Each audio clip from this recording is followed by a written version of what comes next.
வணக்கம் and welcome to V for you. இன்னைக்கு இந்த வீடியோல பிக் பாஸ் சீசன் 9 ஓட 84வது நாளோட ரிவ்யூ தான் பார்க்க போறோம். Welcome to great Kirikalan magic show. 2 நாளா உடம்பு சரியில்லாத காரணத்தினால வீடியோ போட முடியல மக்களே, அதுக்காக மன்னிச்சிருங்க. நிறைய பேர் கமெண்ட்ஸ்ல வந்து அவ்வளவு தூரம் உங்களோட அன்பை காமிச்சிருந்தீங்க, என்னாச்சு ஏதாச்சு அப்படின்னு கேட்டு அதுக்கு ரொம்ப ரொம்ப நன்றி. நானும் ஏதாவது ட்ரை பண்ணி அந்த வீடியோ போட்டலான்னு தான் பார்த்தேன், பட் முடியல. ஒரே ஆளா இருக்கிறதுனால எல்லாமே ஒருத்தனா செய்ய வேண்டியதா இருக்கா, அதனாலதான் ஒண்ணு தோணுது, சரி ஓகே ஒரு எடிட்டர் வச்சிடலாம்னு பார்த்தா எடிட்டரும் கிடைக்க மாட்டேங்கிறாங்க. நீங்களாவது பாக்குற யாராவது எடிட்டர் இருந்தீங்க அப்படின்னா தயவு செஞ்சு கான்டாக்ட் பண்ணுங்க. இந்த பிக் பாஸுக்கு மட்டும் இல்ல, இது முடிஞ்சதுக்கு அப்புறமே ட்ரோல் வீடியோஸ், ரோஸ்ட் வீடியோஸ் எல்லாம் பார்ப்போம். சோ இந்த மீம்ஸ் எல்லாம் உங்களுக்கு தெரியும், எந்த படத்துல எந்த மாதிரியான டயலாக் இருக்கு அப்படிங்கறதெல்லாம் உங்களுக்கு தெரியும்னா நீங்க தாராளமா நீங்க கான்டாக்ட் பண்ணுங்க. நம்ம பேசி நம்ம ஒன்னா சேர்ந்து ஒர்க் பண்ணலாம். இன்னைக்கு எபிசோடோட ஸ்டார்டிங்லயே நேத்துக்கு எபிசோடு முடிஞ்சதுக்கு அப்புறமா ஒரு பெரிய சண்டையே முடிஞ்சிருக்குன்னு அதை தூக்கி போடுறாங்க. அதுல கமருதீன் நேத்துக்கு துஷாரை பத்தி பேசுனதுக்கு இன்னைக்கு அரோராக்கு விளக்கம் கொடுத்துக்கிட்டு இருக்காப்ல. நான் பேசுனது வந்து அவங்களை ஹர்ட் பண்ணணுன்றதுக்காகலாம் நான் சொல்லவே இல்லை அப்படிங்கிறாரு. அதுக்கே அரோரா வந்து பாரா அப்படிங்கிற மாதிரி தான் அவங்க ரியாக்ஷனை கொடுக்குறாங்க. அவரு நான் ஏன் அதை சொன்னேன்னா, அவங்க பர்சனலா பேசிட்டு அந்த தூங்க போறதுக்கு முன்னாடி அப்படின்னு ஆரம்பிக்கும் போதே அரோரா சொல்லிட்டாங்க அது பர்சனல் கிடையாது கமருதீன், அங்கேயே நிப்பாட்டு அப்படின்ட்டாங்களா. உடனே வந்துட்டாப்ல, அப்படிலாம் நீ சொல்லக்கூடாது, மரியாதையா பேசு அப்படிங்க, அவ்வளவுதானே வச்சுக்கோ போன்னு சொல்லி ப்ளீஸ் ஸ்டாப் அப்படின்ட்டாங்க. துஷார் மேட்டர் ஏத்துற வராமனா ஹர்ட் பண்றதுக்காக கிடையாது, பர்சனல். சுபிக்ஸாவுமே சொல்றாங்க அங்க நம்ம பேசுனது பர்சனல் இல்ல கமருதீன், நம்ம கேமா தானே பேசிக்கிட்டு இருந்தோம் அப்படின்னு சொன்னா அதுக்கப்புறமா தான் சாரு உண்மையான ரீசனுக்கே வர்றாப்ல. நான் இன்னைக்கு திவ்யா கிட்ட போய் சாரி கேட்டது வந்து, நான் திவ்யா கிட்ட போய் அடிக்கடி நான் சாரி கேட்டுட்டு இருக்கேன், அதுங்களை நான் உண்மையிலேயே பாடி ஷேமிங் தான் பண்ணேனா அப்படிங்கறத நான் ப்ராசஸ் பண்ணிட்டு என் ஃபேமிலியெல்லாம் வந்து சொன்னதெல்லாம் வச்சு நான் அதை வச்சுதான் அவங்க கிட்ட போய் ஒரு 3 வாட்டிக்கு மேல நான் கட்டி பிடிச்சி சாரி எல்லாம் கேட்டேன். அதுக்காக நான் திவ்யா கூட கேம் ஆடக்கூடாதுலாம் ஒண்ணு இல்ல, நான் தப்ப உணர்ந்து மன்னிப்பு கேட்ட ஒரு விஷயத்த நீ கொச்சப்படுத்துற அப்படிங்கிறாப்ல. அவங்க போய் 3 வாட்டி கட்டி பிடிச்சி சாரி சொல்றேன். எனக்கு புரியல, இதுல துஷாரை பத்தி பேசுனதுக்கும் இதுக்கு என்ன சம்பந்தம் இருக்கு? நான் உன்னைய ஹர்ட் பண்றதுக்காக சொல்லவே இல்லை அப்படின்னு சொல்லிட்டு நீ என்னைய பத்தி இதெல்லாம் பேசுனீல அப்படின்னு சொல்றாருன்னா, அப்ப இது வீம்புக்குன்னே நீ என்னை பத்தி சொல்லிட்டல, உன்னை நான் எப்படி அசிங்கப்படுத்துறேன் பாரு அப்படின்னு சொன்னது தானே இது. இதுல நியாயம் பேசுறதுக்கு என்ன இருக்கு? எனக்கு அவங்களுக்கு நடந்த ஒரு அழகான மொமெண்ட்டை நீ வந்து கொச்சப்படுத்துற. இதுல வேற உன்னைய பத்தி எனக்கு எல்லாம் தெரிஞ்சு போச்சு அப்படிங்கிறாப்ல. இதுக்கு நடுவுல வினோத் வேற குறுக்கு வந்து பேசுறாப்ல, டேய் உனக்கு அட்ரஸ் பண்றதுக்கு இடம் கிடைக்கும் அப்படின்னு சொல்லிட்டு அப்படியே அரோராவையும் பார்த்து நீ என்ன பண்ற தெரியுமா, எல்லாத்தையுமே நல்லா பார்த்து வச்சுக்கிட்டு எங்க பேசுனா பாயிண்ட் கிடைக்குமோ அந்த இடத்துல நீ தூக்கி போடுற அப்படிங்கிறாப்ல. ஃபேமிலி எல்லாம் வந்துட்டு போனதுல இருந்தே வினோத்தோட பிஹேவியர் ரொம்பவே மோசமா தான் போய்கிட்டு இருக்கு. கமருதீனோட ஃப்ரெண்டு சொன்னதை மைண்ட்ல வச்சுக்கிட்டு இவ்வளவு நாளா நல்லா பழகிட்டு இப்ப வந்து அதையே திரும்ப திரும்ப சொல்லிக்கிட்டே இருக்காரு. ஒரு தடவை சொன்னா பரவாயில்ல, நீ இந்த மாதிரிலாம் பண்றமா அப்படின்னு, எது சொன்னாலுமே நீ இடம் பார்த்து சொல்ற, நீ இடம் பார்த்து சொல்ற, நீ என்னமோ அவங்களோட ஸ்ட்ராட்டஜிய இவர் பெரிய ஷெர்லாக் ஹோம்ஸ் மூளையால கண்டுபிடிச்ச மாதிரியே பேசிட்டு இருக்காரு. ஆனா வினோத் உண்மையிலே ரொம்ப கேவலமா தான் பண்ணிட்டு இருக்காப்ல. ஃப்ரைடே எபிசோட்லயுமே அந்த மாதிரி தான் பண்ணாரு. திவ்யா என்ன சொன்னாங்கன்றதே முழுசா கேட்காம அவரா ஒண்ணு புரிஞ்சுக்கிட்டு வந்து சம்மந்தம் இல்லாம தான் பேசி சண்டை போட்டாரு. இப்பயுமே அப்படிதான் பேசுறாப்ல. அப்படியே கமருதீன் எப்படி பண்ணாரோ அதே மாதிரி பேசுறாப்ல. நீதானே வந்து கமருதீனுக்கும் பார்வதிக்கும் நடுவுல சண்டையை முட்டி விட்டு அவங்கள பிரிச்சதே நீதானே அப்படிங்கிறாரு.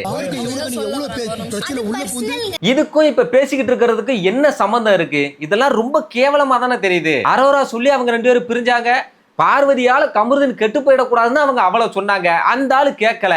இப்ப ஃபேமிலி எல்லாம் வந்துட்டு சொல்லிட்டு போனதுக்கு அப்புறமா அவங்க 2 பேருமா முடிவு பண்ணி அப்படி பிரிஞ்சுக்கிறாங்க. இவ்வளவு நாளா துஷார் போனதுக்கு நீதான் காரணம் அப்படின்னு சொல்லிட்டு இருந்தது போய் இப்ப கமருதீனும் பார்வதி பிரிஞ்சதுக்கே நீதான் காரணம்ன்ற அளவுக்கு வந்து நிக்கிறாங்க. அதாவது கமருதீனோட ஃப்ரெண்டு வந்து உங்க 2 பேரோட நட்பு பார்க்க ரொம்ப அழகா இருக்கு, 2 பேரும் ஒன்னாவே இருங்க அப்படின்னு சொன்னதுனால இப்படி எல்லாம் ஓவரா பண்ணிக்கிட்டு இருக்காரு போல. அந்த ஆளே வந்து கண்டதையும் உளறி கேம கெடுத்து விட்டு போற மாதிரி ஒண்ணு சொல்லிட்டு போயிட்டாப்ல. வினோத் அதையே சொல்லி சொல்லி ஐயா போதையா நுப்பாட்டியா அப்படிங்கிற அளவுக்கு சொல்றாரு. அதுக்கப்புறமும் வினோத் திரும்ப திரும்ப நீதான் அவங்க 2 பேருமே பிரிச்சுன்னு அடிச்சு பேசுறாப்ல. இதுல கமருதீன் என்னடானாக்கா உனக்கு எப்படி அவ மேலாம் லவ் வந்துச்சுன்னு நீ கேட்கல அப்படிங்கிறாப்ல. அதெல்லாம் ஒரு ஃபன்னுக்காக 2 பேரும் ஜாலியா பேசும்போது ஏதோ கிண்டலுக்கு பேசி இருந்திருப்பாங்க. ஆனா அத கூட இப்படி ஒரு சிச்சுவேஷன்ல வந்து ஏதோ 2 பேரையும் பிரிக்கிறதுக்காக தான் அவங்க சொன்ன மாதிரியே இந்த 2 பேரும் பேசுறாங்க பாருங்களேன். வினோத் எல்லாம் கமருதீனோட ஃப்ரெண்டு சொன்னதை அத்தனை வார்த்தையும் மைண்ட்ல வச்சுட்டு பேசுறாப்ல. நீ இவங்களை வச்சே இவ்வளவு நாள் நீ வந்தியா இல்லையா அப்படின்னு கேக்குறாப்ல. இந்த சண்டைக்கு இதுக்கு என்ன சம்பந்தம் இருக்கு? சம்பந்தமே இல்லாத சண்டையில வினோத் வந்து அவர் மரியாதை அவரே தான் கெடுத்துக்கிறாப்ல. அதுவும் கமருதீன் எப்படி எல்லாம் பேசுவாப்லையோ அதே மாதிரி தான் இப்ப வினோத் பேசிட்டு இருக்காரு. நெக்ஸ்ட் கமருதீன்லாம் அறிவே இல்லாத மாதிரி பேசிக்கிட்டு இருக்காப்ல. இங்க பர்சனலே இல்லைன்னு அவ தான் சொன்னா அப்படிங்கிறாரு. டேய், நான் நேத்துக்கு பேசுனது பர்சனலா பேசலன்னு சொன்னேன்டா அப்படின்னு சொன்னா, எஃப்ஜே போனதுக்கு நீ தான் காரணம்னு சொன்னா மட்டும் நீ ஃபீலே ஆகல, ஆனா துஷாருக்கு சொன்னா மட்டும் ஊங்கிற அப்படிங்கிறாரு. இதெல்லாம் அறிவு இருக்கிறவன் பேசுவானா சொல்லுங்க? நேத்திக்கு நான் சாப்பிட்டியான்னு கேட்டதுக்கு நீ கோவப்படவே இல்லையே, இன்னைக்கு நான் நீ சோத்தத்தான் திங்கிறியான்னு கேட்டதுக்கு மட்டும் உனக்கு ஏன் கோவம் வருதுன்னு கேட்கற மாதிரி இல்ல? எஃப்ஜே போறது நீ தான் காரணம் சொன்னதுக்கு நீ ஃபீலே பண்ணல. துஷார் போறது நீ தான் பண்ணணும். அவ்வளோ டைம் விஜய் சேதுபதி சொல்லிட்டாப்ல துஷார் போனதுக்கு அவங்க காரணம் இல்லை அப்படின்னு. நேத்திக்கும் சொல்லிட்டு தான் போனாரு.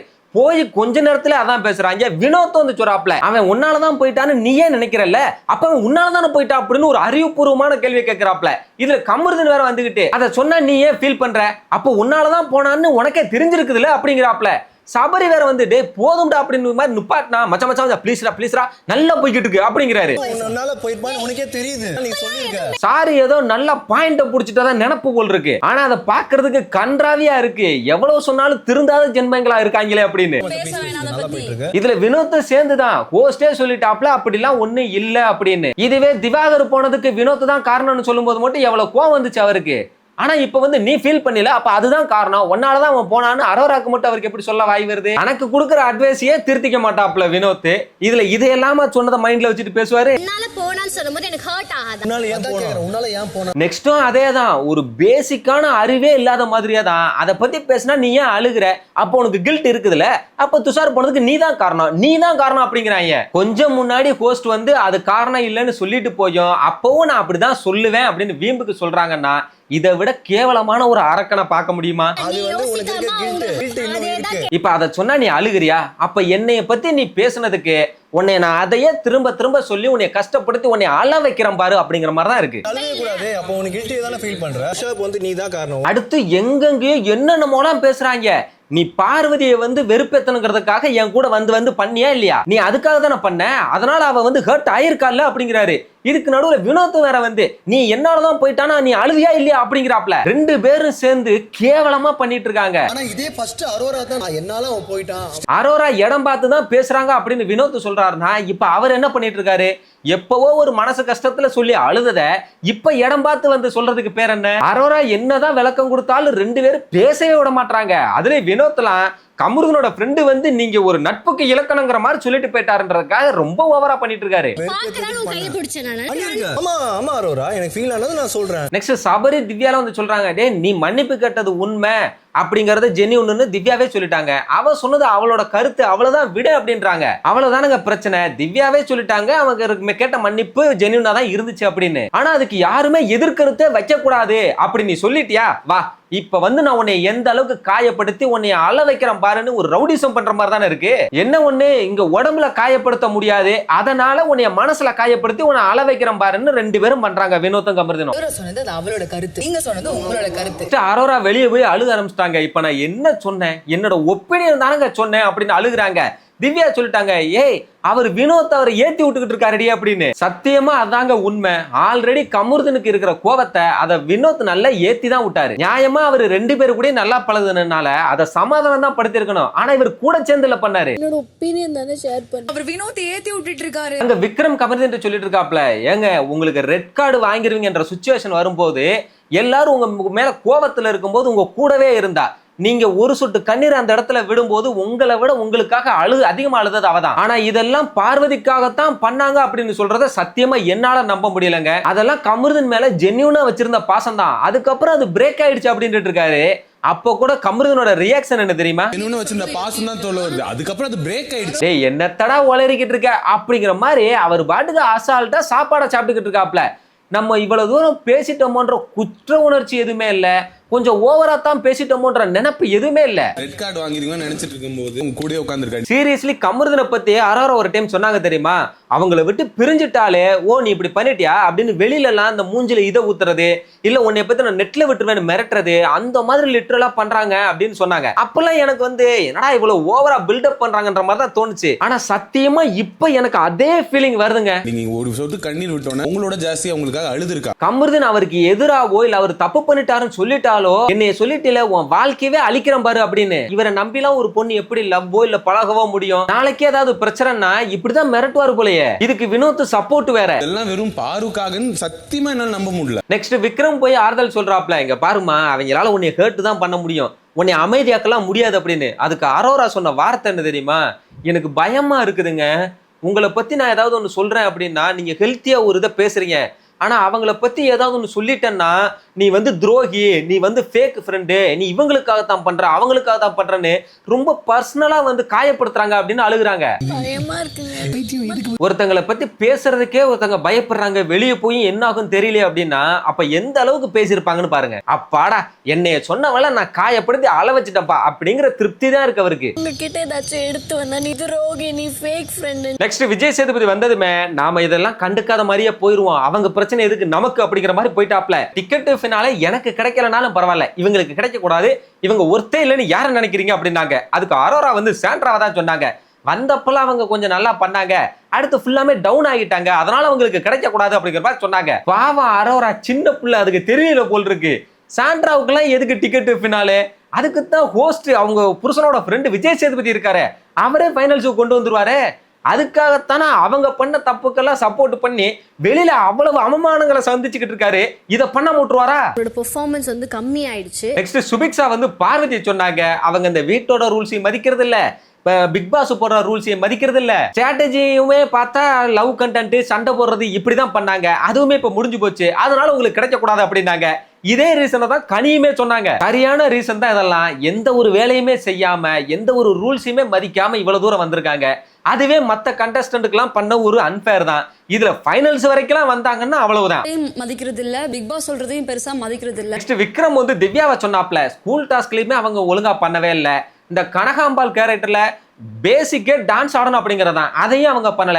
அதுக்கு ஒஸ்ட் பெர்ஃபார்மர் கொடுத்தா அதுக்கு என்ன ஏன் கொடுத்தீங்கன்னு ஒரு சண்டை வேற, அதை ஏத்துக்கிற தன்மையும் இல்ல, அதனால அவங்க எதுவுமே பண்ணாத மாதிரி தான் இருக்கு அப்படின்ட்டாப்ல. சத்தியமா ஒன்று சொல்றேங்க, நீங்க நம்பிக்கலாம் தெரியல, அவர் இதை சொன்ன உடனே இந்த இடத்துலயே நான் ஸ்கிரிப்ட்ல டைப் பண்ணிட்டேன், இவர் சொல்லிட்டாரு கண்டிப்பா திவ்யா வந்து இவரை பழிக்கு பழி வாங்குறதுக்கு சொல்லுவாங்க அப்படின்னு. பர்ஃபார்மன்ஸாவும் கன்சிஸ்டன்டாவே கொஞ்சம் ஒஸ்ட் பர்ஃபார்மன்ஸா தான் சார் இருந்தது. அதே தான் பின்னாடி நடந்துச்சு. திவ்யா வந்ததுமே ஃபர்ஸ்ட் பார்வதி சொன்னாங்க, எனக்கே ஆச்சரியமா இருந்துச்சு, என்னடா இது அப்படின்னு. அடுத்ததா தான் மேடம் வந்தாங்க, வினோத்தை சொன்னாங்க, அப்பதான் எனக்கு ரைட்டு, இப்பதான் மேடம் உள்ள வர்றாங்கன்ற மாதிரி இருந்தது. ஏன்னா வினோத்தும் திவ்யாவை தான் சொன்னாரு.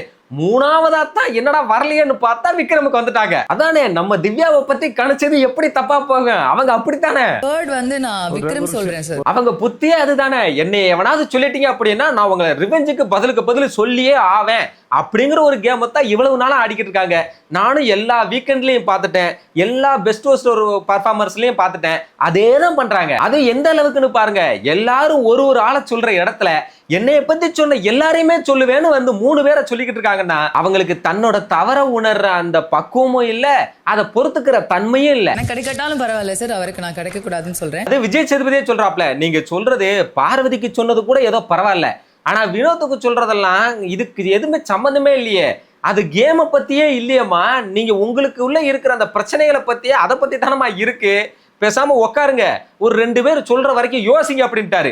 அசிங்கப்பட்டுட்டு உட்காடுறாங்க, இது தேவையா? ஒரு கேள்வி கேட்டா பதில் சொல்லணும், தன்னோட வன்மத்தையே காட்டுனா இப்படித்தான் ஆகும். அதே போல இந்த பதில் இல்ல, திரும்பி அகைன் அவங்களுக்கு நமக்குமான பிரச்சனை மட்டும் தான் பேசுது. அடுத்ததா சாண்ட்ராவே வந்து அதே ரிவெஞ்ச் கேம் தான். சபரி சுபிக்ஷாவை சொன்னாங்க, ஏன்னா அவங்க 2 பேரும் இவங்களை சொன்னவங்க. அதுலயும் சுபிக்ஷாவுக்கெல்லாம் அவ்வளவு வன்மம் தெரிஞ்சுது. அறிவே இல்லாதவங்க, சொந்தமா யோசிக்க ஒரு புத்தியே இல்லாத ஒரு முட்டாள் அப்படிங்கிற ஒரு விஷயத்தை தான் சுத்தி சுத்தி சொன்னாங்க. அது அவங்க பேசுற டோன்லயே இதைத்தான் சொல்ல நினைக்கிறாங்கன்றது நல்லாவே புரிஞ்சுது. ஆனா மேடம் டிவார்மிங் டேப்லெட் கொடுக்க சொன்னது வந்து மட்டும் ஃபன்னுக்கு தாங்க, அதை நீங்க நம்புங்க. யாராவது சொல்றதான் அவங்களால தனியா ஒரு விஷயம் யோசிக்க கூட முடியாத ஒரு ஆளுக்கு. நெக்ஸ்ட் அவர் பிரேக் விட்டுட்டு போனதுமே திவ்யா வந்து விக்ரம் கிட்ட அதுக்கு விளக்கம் வேற கொடுக்குறாங்க. அவர் அதை கேட்டுட்டு இப்ப அதுக்கு நான் பதில் சொல்லட்டுமா அப்படின்னு கேட்டா இல்ல வேணாம் அப்படிங்கிறாங்க. ஏன்னா அவங்களுக்கு அவங்க பேசுறது மட்டும்தான் முக்கியம். எப்பயுமே அடுத்தவங்க பேசினாலே பேச விட மாட்டாங்க, இதுல பர்மிஷன் கேட்டாலும் விடுவாங்களா? கேக்குறதுக்கு எனக்கு ரைட்ஸ் இருக்கு, பதில் வேணுமா? I don't want. அடுத்து கனி வந்து கேக்குறாங்க, சுபிக்ஷாவோட விஷய பத்தி நம்ம பேசினோமே, நீங்க புரிஞ்சிருச்சுன்னு சொன்னீங்களே அப்படின்னு கேட்டா என்னை அவங்க வேணும்னே சொல்றாங்கக்கா, அதனால நானும் வேணும்னே தான் பண்றேன் அப்படின்றாங்க. அவ்வளவுதான். அது இப்ப தெரியுதுங்களா, திவ்யாவுக்கு கிரிட்டிசிசத்தை அக்செப்ட் பண்ற அந்த ஒரு மனசே இல்ல, அவங்க தான் வீம்புக்கு பண்ற ஆளாச்சே. வாண்டடா பண்றாங்க, அதனால நான் வேணும்னு பண்றேன். அடுத்தும் அவங்க நிப்பாட்டாம இவங்க பாட்டுக்கு பேசிக்கிட்டே தான் இருந்தாங்க. ஆனா விக்ரம் வந்து ஏங்க அவங்க சொல்லிட்டே இருக்காங்க, ஆனா பதில் மட்டும் சொல்ல விட மாட்டாங்க. சொன்னா ஆமா எனக்கு கேட்க வேணாம், நீங்க பதிலாம் சொல்ல வேணாம், நான் மட்டும் தான் சொல்லுவேன்ற மாதிரி தான் பண்ணிட்டு இருந்தாங்க. இதுக்கு நடுவுல விஜய் சேதுபதி வந்து எவிக்ஷன் ப்ராசஸ் ஸ்டார்ட் பண்ணிட்டாப்ல. ஃபைனலா இந்த ப்ராசஸ்ல சாண்ட்ராவும் கனியும் மட்டும் தான் கடைசியா இருந்தாங்க. இதுல யாரு வேணும் யாரு வேண்டான்னு கேட்டதுக்கு எல்லாருமே கனி வேணும் சாண்ட்ரா வேணான்னு தான் சொன்னாங்க, பார்வதியை தவிர. அது தெரிஞ்ச விஷயம்தான். பார்வதிக்கு நல்லவங்களா இருக்கிறவங்களே பிடிக்காது, ஃபுல் நெகட்டிவிட்டியோட இருக்கிற ஆளு. ஸோ பார்வதியை தவிர எல்லாருமே கனி தான் வேணும்னு தான் சொன்னாங்க. நம்மளை கேட்டா நாமளும் அதான் சொல்லுவோம். ஆனா கனியை தான் எவிக்ட் பண்ணாங்க, சாண்ட்ராவை சேவ் பண்ணிட்டு. கனி வேணும் சார், சாண்ட்ரா வேணும். கனி வேண்டும், சாண்ட்ரா வேண்டாம். சாண்ட்ரா வேணும், கனி வேண்டாம். இதெல்லாம் டோட்டலி ஒரு அன்ஃபேரான ஒரு எவிக்ஷனா தான் எனக்கு தெரியுது. நல்லவங்களா இருந்தாலே இங்க எவிக்ட் ஆயிருவாங்க அப்படிங்கிற மாதிரி தான் இது இருக்குது. சுபிக்ஷா அங்க என்ன பண்றாங்க, அரோரா என்ன பண்றாங்க, இல்ல திவ்யா அங்க என்ன பண்றாங்க அப்படிங்கறத என்னோட கேள்வியே. சரி விடுங்க, இதெல்லாம் என்னத்தை பேசி என்ன ஆக போகுது. ஆனா இந்த கனி எவிக்ட் ஆகுறதுல பார்வதிக்குலாம் அவ்வளவு சந்தோஷம். அவங்களுக்கு யாரு போனாலும் சந்தோஷம் தான். அவ்வளவு பழகுன திவாகர் போதும் அதே சந்தோஷம் தான். ஆனா அடுத்த செகண்ட் அழுது ஒரு டிராமா. அதே மாதிரி ஆதரை போகும் எவிக்ட்னு சொல்லும் போதும் அவ்வளவு சந்தோஷம். ஆனா கொஞ்ச நேரத்திலே அப்படி ஒரு அழுகையை போட்டு அவ்வளவு பெரிய நடிப்பு. அடுத்தவங்க எவிக்ட் ஆகி போறதெல்லாம் பார்த்து சந்தோஷப்படுறது என்ன புத்தியே தெரியல. கனி நெக்ஸ்ட் இங்க பார்த்தா கனி போறாங்கன்னு எல்லாரும் ஒரு பக்கம் ஃபீல் பண்ணிக்கிட்டு இருக்காங்க. இன்னொரு பக்கம் பார்த்தா பார்வதியும் சாண்ட்ராவும் உட்காந்து அழுதுகிட்டு இருக்காங்க. கனி எவிக்டாக போறாங்கன்றதுக்காக இல்ல, சாண்ட்ராவை வேண்டாம்னு சொல்லிட்டாங்களா அதுக்காக அழுதுகிட்டு இருக்காங்க. இப்ப போகாம உள்ள இருந்து மட்டும் இவங்க 2 பேரும் என்ன பண்ண போறாங்க? கனி வெளியவே போனாலும் அவ்வளவு பேரோட அன்பை சம்பாரிச்சுட்டு போறாங்க. உள்ளே இருந்தாலும் இவங்க 2 பேரும் அவ்வளவு பேரோட சாபத்தை தான் வாங்கிட்டு இருக்காங்க. விக்ரமுக்கெல்லாம் இதை வந்து ஏத்துக்கவே முடியல, என்னால் நம்பவே முடியலங்க. இது என்ன லாஜிக், இது எப்படி அப்படிங்கிறாரு. கனி என்னடா நான் தெரியலங்க, எங்கேயோ நான் தப்பு பண்ணியிருக்கேன் போல அப்படின்றாங்க. ஒரு தப்பும் பண்ணல கனியக்கா, நீங்க பண்ண ஒரே தப்பு இந்த பார்வதி சாண்ட்ரா மாதிரி ஆளுங்கெல்லாம் இருக்கிற இடத்துக்கு போனதுதான். எங்கேயோ தப்பு பண்ணிருக்கேன். ஆனா இதுல இந்த திவ்யாவெல்லாம் என்ன சொல்றதுன்னே தெரியலைங்க. அன்னைக்கும் அப்படிதான் கனி அவங்களோட அவ்வளவு பெரிய பிரச்சனையை அட்ரஸ் பண்ணிட்டு இருக்காங்க. அப்பவும் கொஞ்சம் கூட ஒரு பேசிக் சென்ஸே இல்லாம என் பிரச்சனை தான் எனக்கு பெருசுங்கிற மாதிரி ஒரு சண்டையை போட்டு ஒண்ணு பண்ணிக்கிட்டு இருந்தாங்க. இப்பவும் அவங்க எவிக்ட் ஆகி போறதுனால அவ்வளவு பேர் ஃபீல் பண்ணிட்டு இருக்காங்க. அவங்களை நல்லபடியா அனுப்பி வைப்போமேன்னு கொஞ்சம் கூட எதுவுமே இல்லாம பார்வதி வந்து சாண்ட்ரா கிட்ட எல்லாரும் உன் பேரையே சொல்லிட்டாங்கன்னு எனக்கு கஷ்டமா இருந்துச்சுன்னு சொல்லிட்டாங்களாம். இப்ப எதுக்கு நீ அப்படி சொன்ன, ஏன் அவங்கள வந்து ஏத்தி விடுறன்னு சொல்லி அதை போய் சண்டையை போட்டுக்கிட்டு இருக்காங்க. நான் வேற விஷயத்துக்காக நான் அப்படி சொன்னேன். பார்வதியே சொல்றாங்க நான் வேற ஒண்ணு பேசுறேன், உனக்கு ஏதாவது தெரியுமா, என்கிட்ட பேசாத, நீ அப்படி அங்கிட்டு போ அப்படின்றாங்க. அப்பயுமே நிப்பாட்டாம நீ சொன்னா நான் போகணுமா, எனக்கு எல்லா ரைட்ஸ் இருக்கு இந்த வீட்டுல, நான் ஏன் போகணும், நின்னு பேசு அது பேசுன்னு கத்துறாங்க. இந்த வீட்ல உனக்கு எப்படி ரைட்ஸ் இருக்கோ அந்த மாதிரி எனக்கு இந்த வீட்ல ரைட்ஸ் இருக்கு. திவ்யா அவங்களோட ஸ்டோரி சொன்னப்போ எனக்கு மண்டையில படிப்பே ஏறலங்க. நான் ஸ்கூல்லயும் எல்லாத்துலயும் ஃபெயில் ஆயிட்டேன், காலேஜ்லயுமே நான் ஃபெயில் ஆகிட்டே இருந்தேன் அப்படிங்கிற மாதிரி ஒன்று சொல்லியிருந்தாங்க. எனக்கு என்னமோ அவங்க இன்னும் கொஞ்சம் எஃபோர்ட் போட்டு படிச்சிருக்கலாமோன்னு எனக்கு தோணுது. சும்மா சொல்லணும்னு தோணுச்சு. நானே பெருசா எடுக்கல விட. எனக்கு ஸ்டார்டிங் நெக்ஸ்ட் இங்க சாண்ட்ரா வேற வந்து கனியை கட்டி பிடிச்சி அவங்க ஒரு அழுகையை போட்டு நடிப்பை போட்டுக்கிட்டு இருக்காங்க. நான் பேசுனதுக்கெல்லாம் சாரி அப்படின்னு. அன்னைக்கு அவ்வளவு தூரம் கேவலமா ஒரு பழிய போட்டு கேம் ஆடிட்டு நான் ஜென்யூனா சாரி கேட்கவே இல்லை, விஜய் சேதுபதி விட்டுட்டாருன்னு சொன்ன ஆளு இப்ப வந்து சாரி கேட்கறாங்களாம். அதுலயும் இன்னொன்னு சொன்னாங்க பாருங்க, எனக்கு உங்களை ரொம்ப பிடிக்கும் கனி, ஆனா உங்ககிட்ட வந்து பேசுறதுக்கு தான் அந்த ஒரு இது வந்து வரல அப்படின்றாங்க. நடிப்பு அறைக்குன்னு பட்டம் கொடுத்ததுக்காகவே அந்த நடிப்பு அறைக்குன்னு நிரூபிக்கிறாங்க. அதை வேற யார்த்தையும் கொடுத்துறாதீங்கடான்னு. எனக்கு உங்களை ரொம்ப பிடிக்கும், பட் வந்து உங்ககிட்ட வந்து பேசுறது. நெக்ஸ்ட் கனி போறதுக்காக சபரியை விக்ரம் தான் அழுதுட்டு இருந்தாங்க. விக்ரமாலலாம் முடியல, நீங்க வெளியே போறதுக்கு டிசர்விங்கே இல்ல, இங்க என்ன நடக்குதுன்னே தெரியல, இது ஒரு ஃபேரே இல்ல அப்படின்னு அழுகுறாப்ல. நாங்களும் அதான் சொல்றோம், இது ஃபேரே இல்லைன்னு. இந்த சீசன்ல எது ஃபேரா இருந்துச்சு? ஹோஸ்ட் ஃபேரா இருக்காரா? 85 நாளா ரூல்ஸையே ஃபாலோ பண்ண கிடையாது பார்வதி, அவங்கள இன்னும் வச்சிருக்காங்களே அது ஃபேரா இருக்கா? இல்ல பிரவீன் எவிக்ட் பண்ணாங்களே அது ஃபேரா இருக்கா? என்னதுதான் ஃபேரா நடந்துச்சு? சும்மா அதை அப்படியே பார்த்துட்டு நம்ம அப்படியே போயிட வேண்டியதுதான். நடக்குதுன்னே புரியல. This is not at all fair. இந்த சீசன் ஸ்டார்டிங்ல இருந்தே கனிக்கு அந்த அளவுக்கு சப்போர்ட்டே இல்ல, அது ஏன்னே எனக்கு தெரியல. இந்த ஏஜ்லயுமே டாஸ்க்ல அவ்வளவு டஃப் கொடுத்துருக்காங்க பசங்களுக்கு, யாருக்குமே அன்பு கொடுக்கறதுக்கு தவறுனதே இல்ல. ஒருவேளை இதெல்லாம் தான் ஆடியன்ஸுக்கு பிடிக்கல போல் இருக்கு. அதுவும் கனி போன உடனே பார்வதி சொன்ன வார்த்தை என்ன தெரியுமா? இந்த நாளை நான் மறக்கவே மாட்டேன் அப்படின்றாங்க. சாண்ட்ரா வேற நம்மளை எந்த அளவுக்கு ஹர்ட் பண்றாங்க பாத்தியா அப்படின்னு. அதுக்குமே பார்வதி ஆமா உன்னையும் எந்த அளவுக்கு ஹர்ட் பண்றாங்க, என்னையும் எந்த அளவுக்கு ஹர்ட் பண்றாங்க, எப்படி எல்லாம் மாறுறாங்க. இல்ல இல்ல இவங்கெல்லாம் ஆரம்பத்துல இருந்தே அப்படித்தான் அப்படின்றாங்க. முதல்ல இவங்க 2 பேரையும் ஹர்ட் பண்ணாம இருக்கிறதுக்கு ஒரு ரீசனை இவங்க 2 பேரால சொல்ல முடியுமாங்க? எல்லாத்தையும் பண்ணிட்டு உள்ள இருக்கிறதே எங்களால தாங்க முடியல, இதுல ஹர்ட் பண்றாங்கன்னு அதை ஒரு குறையா வேற சொல்லிக்கிட்டு இருக்காங்க. 2 பேருமே ஒரே மாதிரி ஆளுங்க தான். நான் வந்து மறக்கவே மாட்டேன். நெக்ஸ்ட் கனி ஸ்டேஜுக்கு வந்ததும் குறும்படம் பார்த்துட்டு உள்ள அவங்ககிட்ட எல்லாம் பேசிட்டு அவங்க கிளம்பிட்டாங்க. எனக்கு உண்மையிலேயே மனசே கேட்கலங்க. இது உண்மையிலேயே ரொம்ப ஒரு அன்ஃபேரான ஒரு எவிக்ஷன் தான். சாண்ட்ரா வச்சுக்கிட்டு கனியை எவிக் பண்றதெல்லாம். ஆனா அவங்க போனதுக்கு அப்புறமே இந்த பார்வதி என்னால இந்த நாளை என் வாழ்க்கையில மறக்கவே முடியாதுன்னு தான் சொல்லுது. எனக்கு புரியலங்க, கனி அப்படி என்ன பண்ணிட்டாங்க பார்வதிக்கு? அன்பா இருக்கிறவங்க நல்லவங்களா இருக்கிறவங்கள பார்த்தாலே இந்த பார்வதிக்கு பிடிக்காதா? அது என்ன மாதிரியான ஒரு மனநிலை, என்ன ஒரு புத்தி அது? வாழ்க்கையில நான் மறக்கவே மாட்டேன். இதுல திவ்யா வேற மறுபடியும் அதே பிரச்சனையை பார்வதிட்டையும் ஆரம்பிச்சுட்டாங்க. பார்வதி இது எனக்கு பேச பிடிக்கல, விடுன்னு சொன்னாலும் விட மாட்டாங்க. ஏன் ரைட்ஸ் நான் பேசுவேன் அப்படின்றாங்க. இதுல பார்வதியே வேற வந்து சொல்றாங்க, உனக்கு மத்தவங்க என்ன கோத்ரூ பண்றாங்கன்றதெல்லாம் முக்கியமே இல்ல, உனக்கும் உன் கருத்தை எடுத்து வைக்கணும் அப்படிதானே அப்படிங்கிறாங்க. இதை யாரு சொல்றாங்க பாருங்க. முதல்ல பார்வதிக்கு அந்த புத்தி இருக்கா? எவனாச்சும் எந்த மனநிலையில இருக்கான்னு பார்த்து பார்வதி என்னைக்காவது பேசியிருக்காங்களா? கருத்தை வைக்கணும், அவன் என்ன கோத்ரூ பண்றான்றத பார்க்க மாட்டேன். ரெண்டு பேருமே இரிட்டேட் பண்ற மாதிரி ஆளுங்க. அவங்க ரெண்டு பேரும் சண்டை போட்டுக்கிட்டா எப்படி இருக்கும்? ரெண்டு பேருமே யாரு பேசுறதையும் யாரும் கேட்கல, அவங்க பேசுறத மட்டும்தான் அவங்க பேசிட்டு இருந்தாங்க. நெக்ஸ்ட் இங்க முடிச்சிட்டு உள்ள போய் திவ்யா கிட்ட வேற ஆரம்பிச்சிட்டாங்க. அன்னைக்கு ட்ரெஸ்ஸிங் ரூமுக்குள்ள நீயும் விக்ரம் மட்டும் எதுக்கு உள்ள இருந்தீங்க? பிக் பாஸோட ரூல்ஸை மதிக்கிறவங்க தாங்க நீங்க அப்படின்னு. அந்த பிள்ளை சொல்லுது, ஏங்க நான் அழுதுகிட்டு இருந்தாங்க, அதனாலதான் நாங்க உள்ள போனோம், அப்படியேனாலும் அதுக்கு நாங்க அக்கௌண்டபிலிட்டி எடுத்துக்கிட்டாங்க அப்படின்றாங்க. ரூல்ல மீறவே கூடாதுங்கற சுபி எதுக்கு ட்ரெஸ்ஸிங் ரூம்ல போய் உட்கார்ந்து பேசுனீங்க? இதுல வேற மேடம் வந்து, நான் எவ்வளவோ தடவை வந்து டவுன் ஆயிருக்கேன், ஆனாலும் நான் என்னைக்குமே பிக் பாஸோட ரூல்ஸை மட்டும் பிரேக் பண்ணதே கிடையாது அப்படின்றாங்க. இதை கேட்கும் போது நமக்கே கடுப்பாகுதே. விக்ரம் கடுப்பாயிட்டாப்ல. ஐயோ ஜி, ரூல் பிரேக் பண்ணலன்னு மட்டும் நீங்க சொல்லாதீங்க.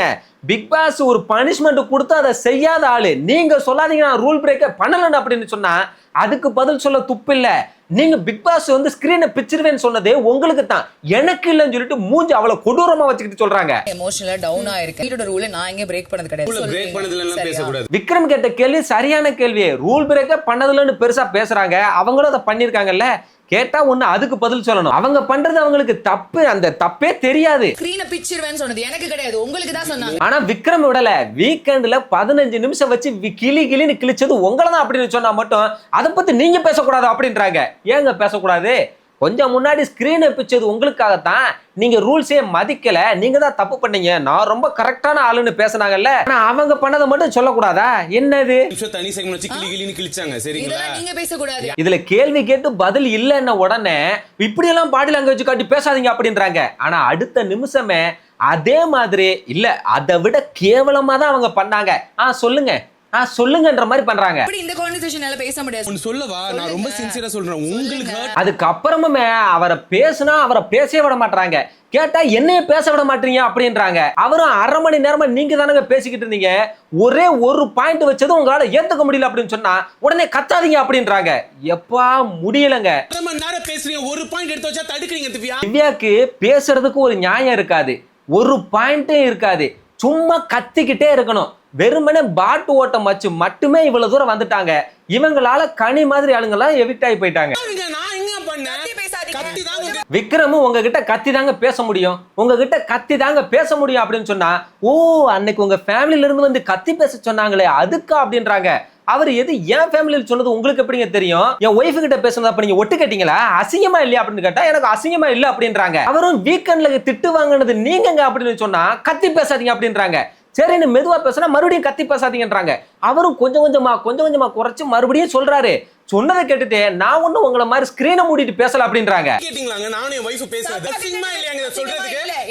அவர் கேட்ட கேள்வியே வேற, அதுக்கு சம்பந்தமே இல்லாம ஸ்கிரீனை மூடிட்டு பேசலன்றத பேசுறாங்க. அவரும் சொல்றாங்க அதுக்கு நாங்க அக்கௌண்டபிலிட்டி எடுத்துக்கிட்டோங்க, உங்களோட அக்கௌண்டபிலிட்டி எங்க அப்படின்னு கேட்டா அதுக்கு பதில காணோம். ரூல் பிரேக்கே பண்ணதுல நீங்க எப்படி சொல்ல முடியும்? நீங்க ஏங்க ஸ்கிரீனை போட்டு உள்ள போய் பேசுறீங்க? என்னைய கேட்டா ஒரு நியாயமா பேசுறவங்க கிட்ட பேசலாம், ஒரு பாயிண்டா பேசுறவங்க கிட்ட பேசலாம். எந்த ஒரு பாயிண்ட்டுமே இல்லாம சும்மா புத்தியே இல்லாம கத்திக்கிட்டே இருக்கிறவங்க கிட்ட என்ன பேச முடியும்? பேசாதீங்க விக்ரம். நீங்க வீக்கெண்ட்ல வேலை. நெக்ஸ்ட் சபரி வரது சொல்றாப்ல, திவ்யா ஸ்கிரீனை போட்டுட்டு சொல்லாத, அது ஒரு மாதிரி தப்பா இருக்கு அப்படின்னு சொன்னா நான் தப்பா இல்லன்னு சொல்லிங்க, உங்க புத்தி தப்பா இருக்கு அப்படின்னு போறாங்க. இது விக்ரம் பார்த்ததுமே ஆகா டாபிக்க மாத்திரம் எனக்கு கொஞ்சம் இருங்க நான் கேட்டதுக்கு முதல்ல பதில் சொல்லுங்க அப்படின்னு சொன்னா இவ்வளவு நேரமா பெரிய இது மாதிரி எவ்வளவு கத்துறாங்க. நான் பேசணும்லாம் சொன்னாங்கல்ல, ஆனா இப்ப அப்படியே எஸ்கேப் ஆகி ஓடுறாங்க.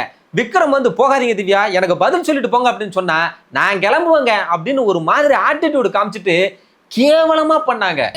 தயவு செய்து நான் கிளம்புவேங்க. ஆனா இதே பிஹேவியரை அவங்களுக்கு மட்டும் யாராவது பண்ணிட்டா உடனே பொத்துக்கிட்டு வந்துரும். இது என்ன மாதிரியான பிஹேவியர் அப்படின்னு. இதுல அரோரா கிட்ட போய் நியாயம் வேற கேக்குறாங்க. அவரு தாங்க பேசிக்கிட்டு இருந்தாருன்னு அவர் ஒய்ஃப் கிட்ட பேசுனது இழுக்க அவ்வளவுதான். மனுஷன் கண்ட்ரோலே எல்லாம் போயிட்டாப்ல. எதுக்குங்க இப்ப என் ஒய்ஃபை பத்தி பேசுறீங்க? என் ஒய்ஃபை பத்தி எதுக்கு பேசுறீங்க? அவ ஒண்ணுங்க கண்டஸ்டன்ட் கிடையாது. அவ பேர் எதுக்குங்க இழுக்கிறீங்க? கத்துறாப்ல.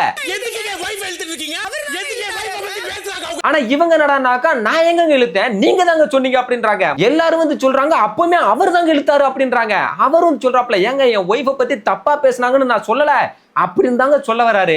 அப்பயுமே பேச விடாம குறுக்க தான் பேசுறாங்க. ஏங்க இப்பவாச்சும் பேச விடுங்க அப்படின்னு சொன்னா மறுபடியும் அரோரா கிட்ட போய் ஏன் அரோரா அவர் தானே அரோரா பேசுறாரு அப்படின்றாங்க.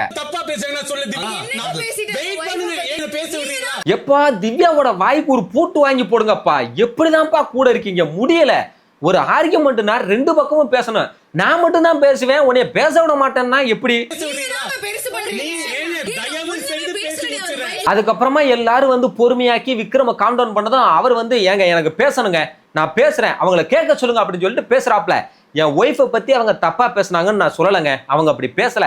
அதே மாதிரி சுபிக்ஷாவை என்னைய ஸ்கிரீனை மூடிட்டு பேசுனது அவங்க தப்பா எல்லாம் சொல்லலன்னு அவங்களுக்கு சப்போர்ட்டா தான் பேசிக்கிட்டு இருக்காப்ல. ஆனா அடுத்த வார்த்தை ஆனா ஒரு கருத்தை எடுத்து வச்சா மட்டும் கேட்கவே மாட்டாங்க, பேசவே விட மாட்டாங்கன்னு சொல்லிட்டாரு. அவ்வளவுதான் அப்படின்றாங்க. மாற்று கருத்து நான் சொல்றேன், அதை கேட்கிற பொறுமையும் கிடையாது, பொறுமையா தான் பேசுறேன். இதெல்லாம் என்ன ஒரு பிஹேவியர்னே தெரியல. ஒருத்தன் அவ்வளவு எமோஷனலா ஒருத்தன் பேசிக்கிட்டு இருக்கான், அப்ப வந்து இப்படி உச்சி கொட்டிக்கிட்டு இருந்தா அது என்னது இது? ஐயோ பாவம் அப்படிங்கறதா? அதுலயும் இதெல்லாம் தப்பு திவ்யா, அப்படிலாம் பண்ணாதீங்க அப்படின்னு சொன்னா ஏங்க அவர் என்ன தப்பா போர்ட்ரேட் பண்ணிட்டு இருக்காருங்க அப்படின்றாங்க. ரொம்ப தப்பு. இப்ப இதுல அவர் எங்கெங்க தப்பா போர்ட்ரேட் பண்ணாரு? அவங்க அப்படிலாம் சொல்லல, அவங்க தப்பாவே பேசலன்னு தானங்க சொன்னாரு. ஒரே ஒரு வார்த்தை அதுக்கு அப்புறமா கருத்து வச்சா கேட்க மாட்டாங்கன்னு சொல்லிட்டாரு. உடனே அது தப்பா போர்ட்ரேட் பண்ணதாயிரும், உடனே ரியாக்ஷன் கொடுத்துருவாங்களா? முதல்ல அவங்களுக்கு சப்போர்ட்டா பேசும்போது மட்டும் கேட்டவங்களால அடுத்து ஒரு வார்த்தை சொன்னது மட்டும் கேட்க முடியலையா? இல்ல அதை முழுசா கேட்டுட்டு தான் பேசினா என்ன ஆயிட போகுது? அதுவும் இதே மாதிரி எல்லாம் பார்வதி பண்ணா மட்டும் இதெல்லாம் கேவலமா இருக்கு. இதெல்லாம் என்ன ஒரு பிஹேவியர்னு சொல்றவங்க தான் இதெல்லாம் பண்றாங்க. திவ்யா கிட்ட எல்லா பிஹேவியருமே இருக்கு. கத்துவாங்க, மார்க் பண்ணுவாங்க, அடுத்தவங்களை பேச விட மாட்டாங்க. ஆனா இது எல்லாம் மத்தவங்க அவங்க கிட்ட பண்ணிடவே கூடாது.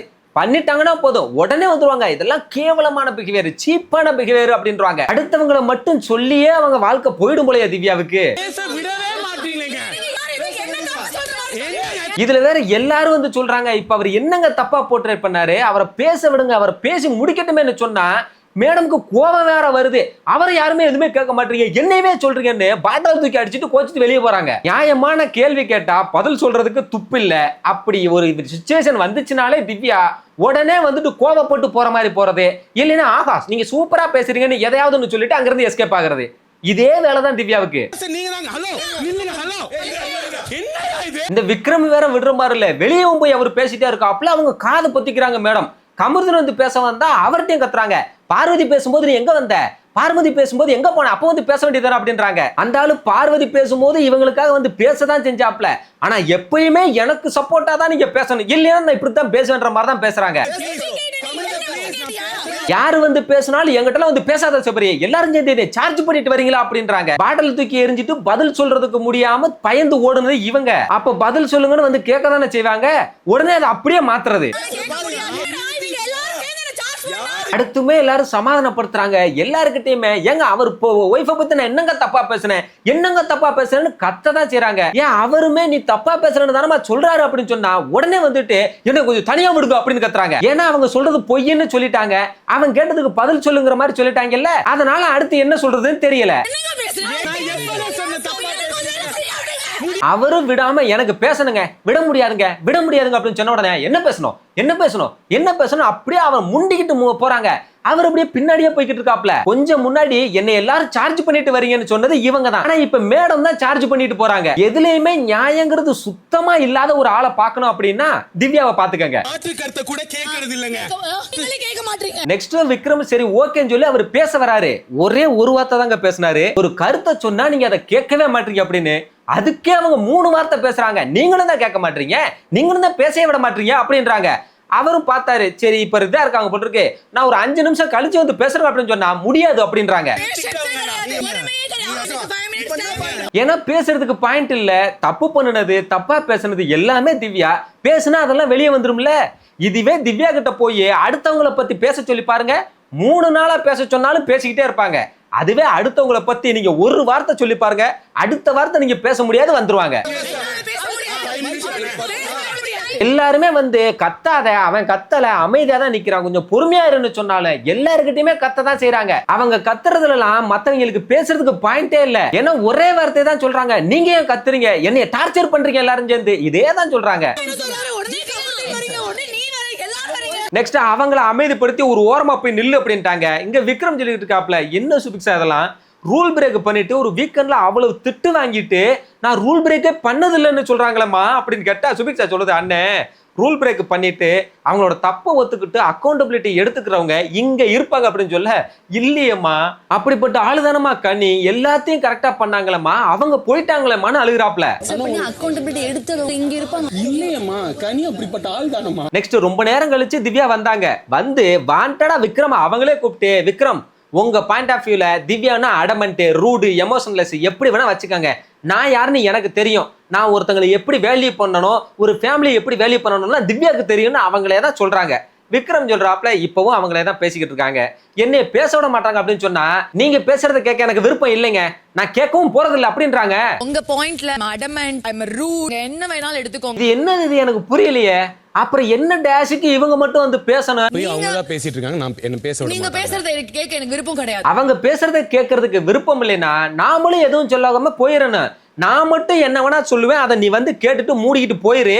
ஆனா நீ பேசுறத மட்டும் நான் கேட்க மாட்டேன்னா இது என்னது? இது பார்வதியாச்சும் நின்னு பேசி கத்துமே, இது அதை விட கேவலமான ஒரு ஆட்டிடியூடால இருக்கு. கேட்க போறது இல்ல, யாரும் என்கிட்ட வந்து கேட்டா நான் அதை கேட்க மாட்டேங்க. அதுக்கப்புறமுமே நீங்க பேசுனதை நான் கேட்க மாட்டேன்னு சொல்லிட்டு ஆனா இவங்க மட்டும் பேசிக்கிட்டே தான் இருக்காங்க. அவரும் நானும் கொஞ்சம் பேசுங்க அப்படின்னு சொன்னா கேட்க முடியாதுங்க அப்படின்றாங்க. சபரி வந்து சரி விடுறா கொஞ்சம் நேரம் கழிச்சு பேசிக்கலாம் அப்படின்னு சொன்னா எப்ப வந்து பேசினாலும் கேட்க முடியாதுங்க, யாரு சொன்னாலும் கேட்க முடியாதுங்க அப்படின்றாங்க. அவ்வளவு திமிரான ஆட்டிடியூட்ல கேட்க முடியாது, எப்பவுமே என்னால கேட்க முடியாது. ஆனா இதெல்லாம் வந்து திமிரிலையோ இல்ல ரூடு பிஹேவியர்ல வந்து சேராதுங்க. திவ்யாவோட டிக்ஷனரி படி சொன்னாலும் கேட்க முடியாது. விக்ரமும் விட மாட்டேங்கிறாப்ல, ஏங்க அப்படிலாம் சொல்ல முடியாது, எங்களோட ரைட்ஸுங்க இங்க நீங்க கேட்டுதான் ஆகணும் அப்படின்னு சொன்னா நீங்க உங்க சைடு மட்டும்தான் நியாயம், எங்க சைடு நியாயமே இல்லன்னு பேசினா கேட்க முடியாதுங்க அப்படின்னு சொல்லிட்டு அவங்க பாட்டுக்கு போறாங்க. சரி அப்புறமா பேசுங்க அப்படின்னு சொன்னா எப்பவுமே முடியாதுங்க, எப்பயுமே பேச முடியாது, என்கிட்ட நீங்க பேசவே முடியாதுன்னு சொல்லிட்டு அவங்க பாட்டுக்கு உள்ள போறாங்க. உங்க சைடு மட்டும்தான் நியாயம் இருக்கு, எங்க சைடு கிடையாது. இப்போ ஒண்ணு சொன்னாங்களே, உங்க பக்கம் மட்டும்தான் நியாயம் இருக்கு, எங்க சைடு இருக்கிற நியாயத்தெல்லாம் பார்க்க மாட்டீங்க அப்படின்னு. இப்ப அவங்க என்ன பண்ணிட்டு போறாங்க? ஆக்சுவலா பார்த்தா திவ்யா தான் அதை பண்றாங்க. என் பக்கம் மட்டும்தான் நியாயம், நான் தான் கரெக்ட்னு பேசிட்டு அவங்க பாட்டுக்கு தான் போறாங்க. என்னால முடியாது, இப்ப எதுவுமே பேச எப்பவுமே முடியாது. இது ஒரு சின்ன ஒரு கான்வர்சேஷன்ல ஆரம்பிச்ச பிரச்சனை. நீங்க எல்லாம் வந்து ரூல் பிரேக் பண்ணிட்டீங்க, நான்லாம் ரொம்ப கரெக்டான ஆளு, ரூல் பிரேக்கே பண்ணதில்லைன்னு. இல்ல நீயும் பண்ணிருக்கேன்னு சொன்னதுக்கு அதை ஒத்துக்க கூடாதுங்கிற அந்த தலக்கணத்துல ஆரம்பிச்ச சண்டை தான் இது. திவ்யாவை பத்தி எல்லாம் சொல்றதுக்கு ஒண்ணுமே இல்லைங்க. என்ன மாதிரியான ஒரு பர்சன் அவங்க, ஒரு இவ்வளவு திமிரு எல்லாம் ஆகவே ஆகாதுங்க. மனுஷனா கூட மதிக்காத ஆளா இருக்காங்க. எப்பவுமே முடியாது. நெக்ஸ்ட் மறுபடியும் உள்ள போய் சாண்ட்ரா கிட்ட அதே தான் பேசிக்கிட்டு இருக்காங்க. அவங்களுக்கு மட்டும்தான் எமோஷன் இருக்கா, மத்தவங்களுக்கு இல்லையா? இப்ப கூட சார் சொன்னாரே 12 வாரம் ஆச்சு மாத்திக்கங்கன்னு, இப்ப கூட மாத்தாம தானே சுத்திக்கிட்டு இருக்காங்க அப்படின்றாங்க. 12 வாரம் ஆச்சு, சில விஷயங்களை மாத்துங்க, இன்னும் மாத்தாம சுத்திட்டு இருக்காங்க. அதை சொன்னதே திவ்யாக்காக தான். ஆனா அத கூட எனக்கு அது பொருந்தாது, மத்தவங்களுக்கு மட்டும்தான் பொருந்தும்னு நினைச்சிட்டு இருக்காங்க பாருங்க. அதுலயும் இதெல்லாம் நான் கேட்பேன் சபரி, இந்த வீட்டுல நான் கேட்பேன் அப்படின்றாங்க. எப்படி இவங்க மட்டும் தப்புன்னா கேட்பாங்களாம், ஆனா அதுக்கு அவங்க பதில் சொல்ல வந்தா அதை கேட்க மாட்டாங்களாம். அப்படின்னா போய் செவத்துக்கிட்ட போய் கேட்க வேண்டியதானே, இல்ல கேமரா கிட்ட போய் கேட்கணும். அதெல்லாம் நான் கேட்பேன் சபரி, நான் கேட்பேன் இந்த வீட்ல. அடுத்து கமர்தன் வந்து பேச வந்தா அவர்கிட்டயும் மனச்சாட்சியே இல்லாம பேசுறாங்க. இங்க யாருக்குமே டெக்கோரம் இல்ல, இங்க யாருக்குமே டிக்னிட்டியே இல்ல, ஆனா என்னைய மட்டும் எல்லாரும் சொல்லுவீங்களா அப்படின்றாங்க. அடுத்தது இதுல வினோத்தை வேற இழுத்து விடுறாங்க. இந்த 12 வாரம் மாறவே இல்லைன்னு சொல்றது வினோத்தை தான் அப்படின்றாங்க. அவர் வந்து என்னைய சொல்லுங்க, எல்லாரும் தான் சொன்னாரு அப்படின்னு சொன்னா, இல்ல உங்களை மட்டும் தான் சொன்னாரு, உங்களை மட்டும் தான் சொன்னாருன்னு அடிச்சு பேசி அவரை சண்டைக்கு இழுத்துட்டு இருக்காங்க. அதுலயும் எல்லாத்தையும் பண்ணிட்டு ஒண்ணு சொன்னாங்க பாருங்க, நான் என்னங்க பண்ணிட்டேன், நான் யாரையாவது ஹர்ட் பண்ற மாதிரி பேசியிருக்கேனா, ஏதாவது வார்த்தையை விட்டுருக்கேனா, என்ன பண்ணேன், அவங்க மட்டும் பண்ணலாம் நான் பண்ணா தப்பா அப்படின்னு கேக்குறாங்க. திவ்யாவுக்கு இப்படி எல்லாம் பேசுறதுக்கு எப்படிதான் மனசாட்சி வந்துச்சுன்னே தெரியலீங்க. ஃபர்ஸ்ட் அவங்க எல்லாம் அதெல்லாம் பண்ற ஆளாவே கூட இருக்கட்டும், ஆனா அதெல்லாம் தப்புன்னு சொல்ற ஆளு என்ன பண்ணணும்? அதை நாம செய்யும் போது ஆமாங்க அது தப்புதான்னு ஒத்துக்கணும். ஹர்ட் பண்ணி வார்த்தை விட்டேன், என்ன பண்ணேன்? அதை விட்டுட்டு ஏன் நீங்க எல்லாம் பண்ணலையா அப்படின்னு கேட்டா அப்ப அதை தப்புன்னு சொல்றதுக்கு நமக்கு என்ன தகுதி இருக்கு? நான் பண்ண தப்பா? இதுல வேற இந்த மாதிரி எல்லாம் நான் அன்டிசிப்ளினா பண்ணதே கிடையாதுங்க. எனக்குன்னு ஒரு டெக்கோரம் இருக்கு, எனக்குன்னு ஒரு டிக்னிட்டி இருக்கு, எனக்குன்னு ஒரு டிசிப்ளின் இருக்குன்னு அவங்களே சொல்லிக்கிறாங்க. அதெல்லாம் எங்க இருக்குன்னு சொன்னாங்கன்னா நாமளும் கொஞ்சம் பார்த்து தெரிஞ்சுப்போம். அவங்களோட வாயில இருந்து வர்ற அந்த வார்த்தையில மட்டும்தான் இருக்கு இதெல்லாம். திவ்யா கிட்ட அது இல்லவே இல்ல. டிசிப்ளின் இருக்கு, எனக்கு டெக்கோரம் இருக்கு, அதை மெயின்டைன் பண்றேன். நெக்ஸ்ட் உள்ள போய் சாண்ட்ரா ஆறுதல் சொல்லிக்கிட்டு இருக்காங்க. அப்பவும் திவ்யா வேற காமெடி பண்ணிக்கிட்டு இருக்காங்க. எனக்கு பயமாயிருச்சு சாண்ட்ரா, எதுக்கு கத்துறாரு? நான் யாரு பேசினாலும் கேட்கறதே இல்ல, நான் பேசினாலே அவங்ககிட்ட பேச முடியாதுன்னு சொல்றாங்க. நான் சொல்றேன் அப்படி இல்லங்க, அப்படிலாம் கிடையாதுங்கன்னு.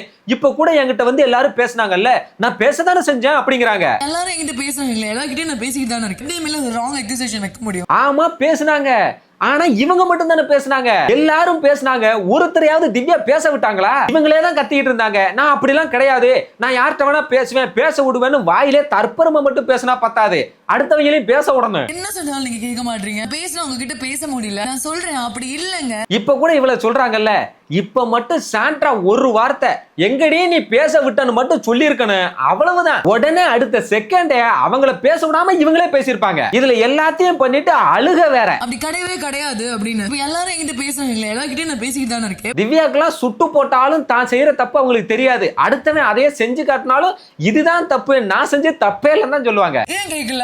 இங்க மட்டும் கேட்க வர? அவ்வளவுதான் மக்களே, என்னால முடியல, ரொம்ப டயர்ட் ஆயிருச்சு. இன்னைக்கு எபிசோடு எப்படி இருந்தது அப்படின்றத கொஞ்சம் கமெண்ட்ல சொல்லுங்க. திவ்யாவோட செயல்பாடுகள் எப்படி இருந்தது அப்படின்றத சொல்லுங்க. கனியோட எவிக்ஷன் ஃபேரா இல்ல அன்ஃபேரா நீங்க நினைக்கிறீங்கன்றத மறக்காம கமெண்ட்ல சொல்லுங்க. இந்த வீடியோ உங்களுக்கு பிடிச்சிருந்தா வீடியோக்கு லைக் பண்ணுங்க, ஷேர் பண்ணுங்க, கமெண்ட் பண்ணுங்க. மறக்காம நம்ம சேனலை கொஞ்சம் சப்ஸ்கிரைப் பண்ணி சப்போர்ட் பண்ணி விடுங்க. நான் நாளைக்கு வந்து உங்களை மீட் பண்றேன். அது வரைக்கும் டாடா.